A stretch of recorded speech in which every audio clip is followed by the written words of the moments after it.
Hey guys, Thomas Joseph here. Now, if you watch this program, you know that a Swiss meringue buttercream is one of my favorite frostings to make. But today I'm going to share with you a basic buttercream frosting that is just as delicious, and it takes about half the time to make. In front of me, I have 4.5 sticks of unsalted butter, and whenever you're making a buttercream frosting, whether it's the Swiss meringue, the Italian meringue, or the basic version like I'm making today, you need to have this at room temperature. So this is going into the bowl of my stand mixer here, and I have a paddle attachment that I'm going to start with. Now, if you don't know what a Swiss meringue buttercream is, well, a Swiss meringue buttercream is a buttercream that's created with egg whites to start, so it's very light and silky. And we're going to achieve something similar to that by creaming this butter with some of the confectioner sugar, and that's the second ingredient here. Now, creaming creates air, and air gives light and loft to the frosting. So I'm going to break up the butter a little bit here, and I have 1.5 cups of confectioner sugar here in my sifter. I'm going to sift out onto a piece of parchment. It's kind of a little trick that I have. It's really easy to get this mixture then into the stand mixer. So the reason you want to sift your confectioner sugar is because you want to avoid these giant lumps here. You can pass through any little lumps with your hand here.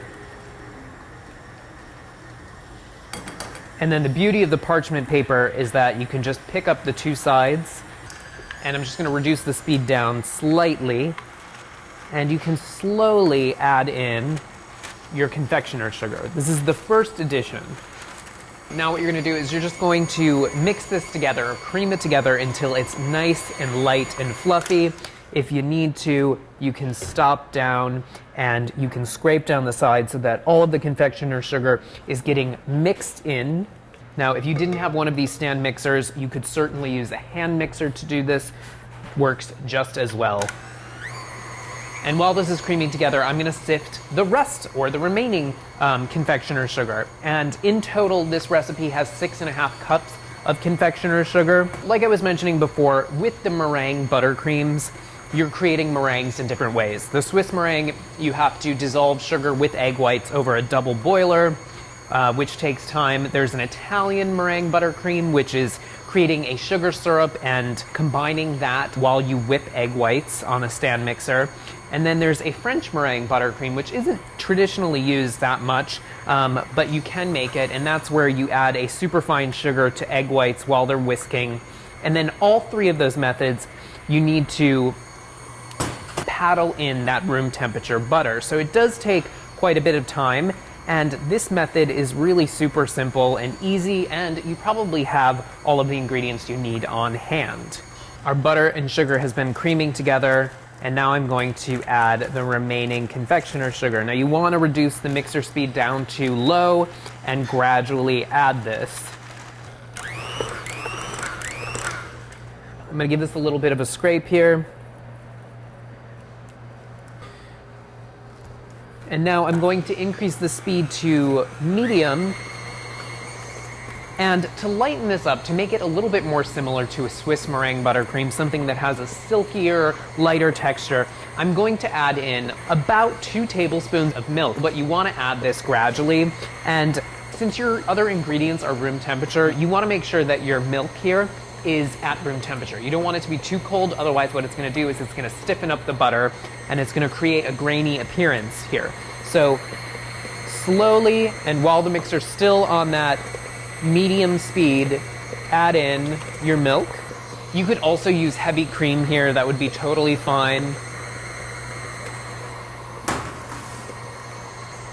So that looks good. You can see how white and almost shiny this is, and the texture is really soft, and you can create really nice swoops, because that's what you're looking for, right? When you're decorating a cake or decorating cupcakes, you want some swoopy frosting. So I'm just gonna scrape down the sides a little bit here.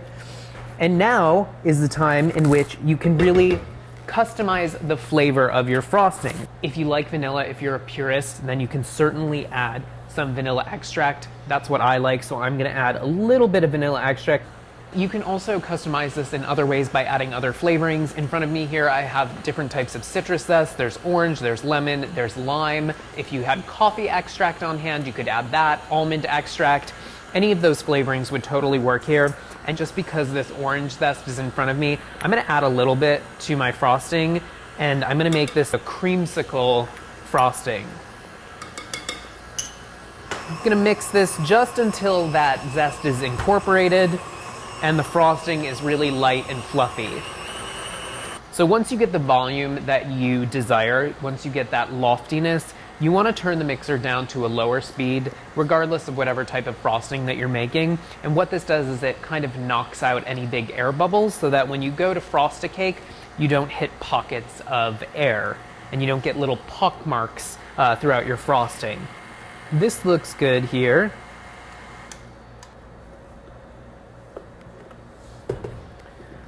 I'm gonna take this off the stand mixer and give it a little bit of a mix by hand.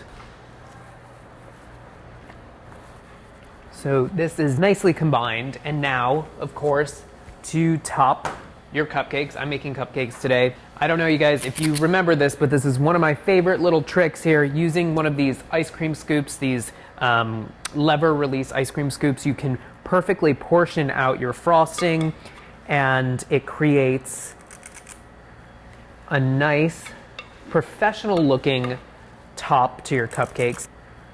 If you give the cupcake a little bit of a tap,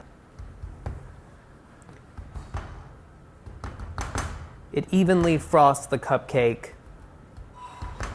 in a really simple and nice way. And of course, you can finish this off in any way you'd like. Since we're coming up on Valentine's Day, I'm gonna give it a little bit of a dip in some sprinkles. So there you go, guys.